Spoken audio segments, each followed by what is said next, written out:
président de l'Assemblée populaire nationale algérienne, Mouad Bouchareb, a démissionné ce mardi, a-t-on appris auprès d'un responsable parlementaire. Il est l'une des cibles de la contestation.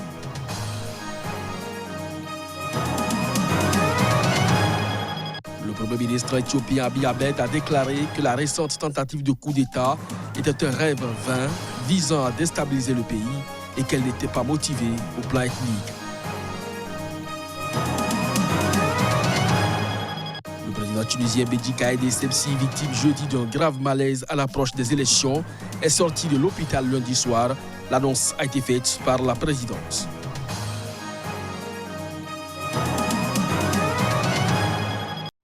C'était là le sommaire de cette édition. Mesdames, Messieurs, bonjour et bienvenue. Le président de l'Assemblée populaire nationale algérienne, Mouad Bouchareb, a démissionné ce mardi, a-t-on appris, auprès d'un responsable parlementaire. Il est l'une des cibles de la contestation dans l'Algérie et le théâtre depuis février. Les détails. Mouad Bouchareb a démissionné mardi matin de son poste de président de la Chambre basse, a dit le président de la Commission des affaires étrangères. Le bureau de l'Assemblée populaire nationale s'est réuni et a déclaré la vacance du poste, a-t-il ajouté. Selon lui, la commission juridique de l'Assemblée devra encore élaborer un rapport de vacance du poste qu'elle soumettra en session plénière chargée de l'entériner, le tout dans un délai de 15 jours. Aucun motif officiel n'a été fourni sur cette démission. Bien qu'occupant une fonction moins exposée, Bouchareb faisait partie, avec le chef de l'État par intérim, Abdelkader Bessalah, le Premier ministre Noureddine Bedoui et l'ex-président du Conseil constitutionnel Taeb Belaïz, des 4 B dont les contestataires ont réclamé le départ après la démission le 2 avril sous pression de la rue et de l'armée du chef de l'État Abdelaziz Bouteflika. Ancien chef du groupe parlementaire du Front de Libération Nationale, FLN, majoritaire, Mouad Bouchareb, 47 ans, avait été élu fin octobre 2018 après un coup de force envers son prédécesseur, Saïd Bouhadjar, lui aussi membre du FLN. Ce développement intervient dans un contexte particulièrement troublé en Algérie où les manifestations pour le départ de l'ensemble du système au pouvoir ne faiblissent pas. Des centaines d'étudiants et d'enseignants ont de nouveau manifesté ce mardi pour la 19e semaine d'affilée contre le régime, réclamant particulièrement la libération des détenus politiques. De nombreux slogans ont de nouveau visé le général Ahmed Gaïd Salah, devenu de facto l'homme fort du pays, qui refuse les revendications du mouvement de contestation. Le président tunisien Béji Caïd Essebsi, victime jeudi d'un grave malaise qui a laissé craindre une vacance du pouvoir, entraînant une période d'incertitude politique à l'approche des élections, est sorti de l'hôpital lundi soir. L'annonce a été faite par la présidence. Reportage. Le chef de l'État a quitté l'hôpital militaire pour son domicile à Carthage après avoir reçu le traitement nécessaire et après son rétablissement, a déclaré la présidence de la République dans un communiqué sur Facebook. Sur une photo publiée par la présidence, Essebsi, 92 ans, le plus âgé des chefs d'État après la reine Elisabeth d'Angleterre, apparaît souriant, entouré de l'équipe médicale. Sa sortie intervient alors que des politiciens et internautes ont réclamé une plus grande transparence sur l'état de santé du président dans un contexte politique tendu. Béji Caïd Essebsi avait été hospitalisé jeudi dernier dans un état critique selon la présidence, le jour même où Tunis était le théâtre d'un double attentat suicide contre la police, revendiqué par l'organisation djihadiste État islamique. Le fils du président, Hafed Caïd Essebsi, également chef de file du parti présidentiel Nida Tounes, a indiqué ce lundi soir sur Facebook que l'état de son père était normal et si Dieu le veut, il reprendra ses activités dans les jours prochains. Après tous ces événements, nous avons de nouveau une occasion pour dépasser tous les désaccords politiques avec toutes les parties pour l'intérêt du pays, a-t-il ajouté. 2 décrets doivent être promulgués sous peu, celui prolongeant l'état d'urgence en vigueur depuis 2015 et celui qui déclenche le processus électoral en appelant les Tunisiens aux urnes pour les élections législatives prévues le 6 octobre prochain. Le président Essebsi était soigné à l'hôpital militaire de Tunis, mais très peu d'informations précises ont été diffusées sur sa santé et de nombreuses rumeurs ont évoqué son décès. S'adressant au Parlement, le Premier ministre éthiopien Abiy Ahmed a déclaré qu'une récente tentative de coup d'État était un rêve vain visant à déstabiliser le pays et qu'elle n'était pas motivée ethniquement. Il a également abordé les problèmes de déplacement qui affectent le pays en estimant que la situation s'améliore. Reportage. Cette tentative de coup d'État est un rêve vain consistant à déstabiliser le pays et prendre le pouvoir par la force, a déclaré le Premier ministre réformateur Abiy Ahmed, répondant à des questions des députés devant l'Assemblée. Le problème de tentative de coup d'État était un rêve vide visant à déstabiliser le pays et à prendre le pouvoir par la force, mais sans motivation ethnique. Sur les 2,3 millions de personnes déplacées, plus de 2,1 millions sont rentrées chez elles au cours des derniers mois, mais avec l'aide des autorités régionales et fédérales, en chiffre 94% au total. Il a fait cette annonce sans donner plus de précision, une analyse semblant aller à l'encontre de celle des observateurs. Ces derniers notent que l'homme désigné par les autorités comme le cerveau présumé de cette tentative de coup d'État était un ethno-nationaliste Amhara, estimant que les autorités régionales ne faisaient pas assez pour défendre les intérêts des membres de l'ethnie Amhara, la deuxième ethnie du pays. En fuite, cet homme a été tué lundi par des policiers. Concernant l'utilisation du terme coup d'État pour désigner ces événements, le Premier ministre a soutenu que dans le cadre du système fédéral éthiopien, toute attaque contre un État régional équivaut à une attaque contre le gouvernement fédéral. Le président Uhuru Kenyatta a appelé les dirigeants du Sud-Soudan à consolider le dividende de la paix afin d'accélérer la croissance économique et sociale du pays. Des propos tenus lors de la visite du président Salva Kiir à Nairobi.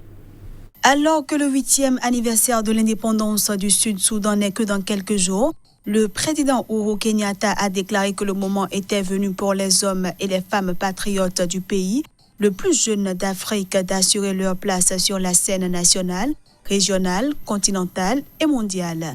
Les dirigeants du Soudan du Sud ont une occasion unique de forger une paix durable qui offre la stabilité interne et un environnement favorable au décollage de leur pays, à la fois sur le plan économique et sur le plan social, a déclaré le président Uhuru Kenyatta.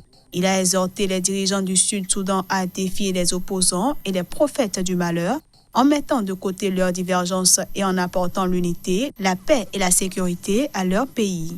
Le Soudan du Sud, en ce moment, peut cristalliser l'optimisme et l'espoir que tous les pays du monde avaient pour son objectif lorsque votre pays a accédé à l'indépendance le 9 juillet 2011, a ajouté le dirigeant kenyan.